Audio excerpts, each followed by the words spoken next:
भविष्य पुराण के आधार पर कलयुग का अंत और भगवान कल्कि का विषय सबसे रोमांचक और रहस्यमय माना जाता है। यहाँ एक विस्तृत और प्रभावशाली कहानी दी गई है, जिसमें भविष्यवाणियों, श्लोकों के अर्थ और आज की परिस्थितियों का मेल है। अध्याय 1, समय का चक्र और कलयुग का प्रवेश।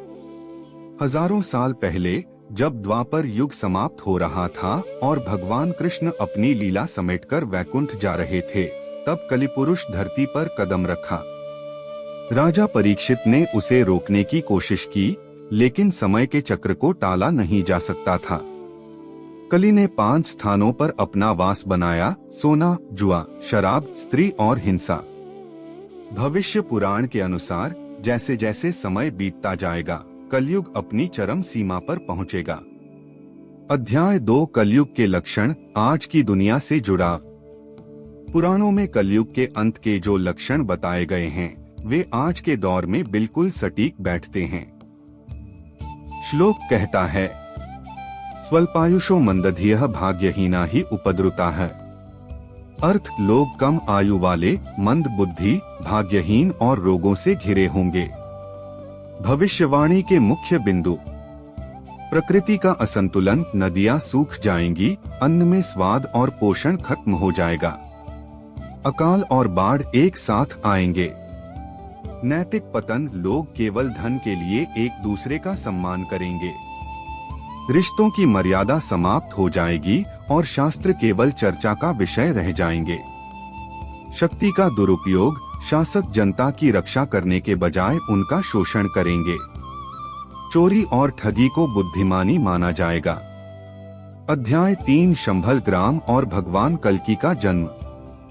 जब धरती पर अधर्म इतना बढ़ जाएगा कि पुकार सुनने वाला कोई नहीं होगा, तब आकाशवाणी होगी। उत्तर प्रदेश आर्यावर्त के शंभल नामक ग्राम में एक महान ब्राह्मण विष्णुईशा के घर भगवान विष्णु अपने 10वें और अंतिम अवतार कल्कि के रूप में प्रकट होंगे। वे शुक्ल पक्ष की द्वितीया तिथि को जन्म लेंगे। उनके जन्म के समय ग्रहों की स्थिति ऐसी होगी जो दुनिया में बड़े परिवर्तन का संकेत देगी। अध्याय 4, दिव्य शस्त्र और गुरु परशुराम। भगवान कल्कि साधारण बालक नहीं होंगे। वे बचपन से ही दिव्य शक्तियों के स्वामी होंगे। भविष्य पुराण के अनुसार गुरु वे महेंद्र पर्वत पर जाकर भगवान परशुराम से अस्त्र शस्त्र की शिक्षा लेंगे। परशुराम जी उन्हें शिव का वह धनुष और अमोघ अस्त्र प्रदान करेंगे जो कलयुग के राक्षसों का अंत करेगा। वाहन उन्हें महादेव से देवदत्त नामक एक उड़ने वाला सफेद घोड़ा प्राप्त होगा, जिसकी गति वायु से भी तेज होगी। शस्त्र उनके हाथ में एक चमकती हुई तलवार होगी, जिससे वे अधर्मियों का विनाश करेंगे। अध्याय 5, अंतिम युद्ध और कलिपुरुष का अंत। भगवान कल्कि अपनी विशाल सेना के साथ निकलेंगे। उनका सबसे बड़ा युद्ध कलि और उसके सहायक राक्षसों कोक और विकोक के साथ होगा। यह युद्ध किसी सामान्य युद्ध जैसा नहीं होगा। यह विचारों, ऊर्जाओं और दिव्य शक्तियों का महासंग्राम होगा। पुराण कहते हैं कि कल्कि का तेज इतना प्रचंड होगा कि सूर्य भी उनके सामने फीका लगेगा। वे समस्त मलेच्छों, अधर्मी और अत्याचारी का नाश करेंगे और धरती को रक्त से शुद्ध करेंगे। अध्याय 6, सतयुग का उदय, स्वर्ण युग की वापसी। युद्ध के पश्चात जब धरती से अधर्म मिट जाएगा, तब भगवान कल्कि गंगा के किनारे ध्यान लगाएंगे। उस समय आकाश से पुष्प वर्षा होगी और सतयुग का प्रारंभ होगा।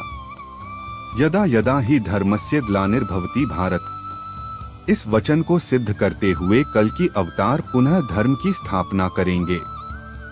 सतयुग में क्या बदलेगा? मनुष्य की आयु फिर से बढ़ने लगेगी। धरती फिर से शस्य श्यामला, हरी भरी हो जाएगी। मानवता, सत्य और करुणा ही एकमात्र धर्म होंगे। निष्कर्ष हमारे लिए सीख। भविष्य पुराण की यह कथा हमें डराने के लिए नहीं, बल्कि सचेत करने के लिए है। कल्कि अवतार का अर्थ है स्वयं का शुद्धिकरण।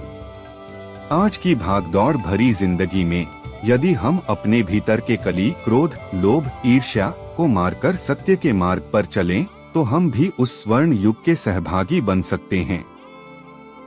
अगर आपको हमारी वीडियो पसंद आई हो तो वीडियो को लाइक करें और चैनल को सब्सक्राइब करें और बेल आइकन को दबाना ना भूलें, ताकि और भी ऐसी वीडियो हम आपके लिए लेकर आते रहें।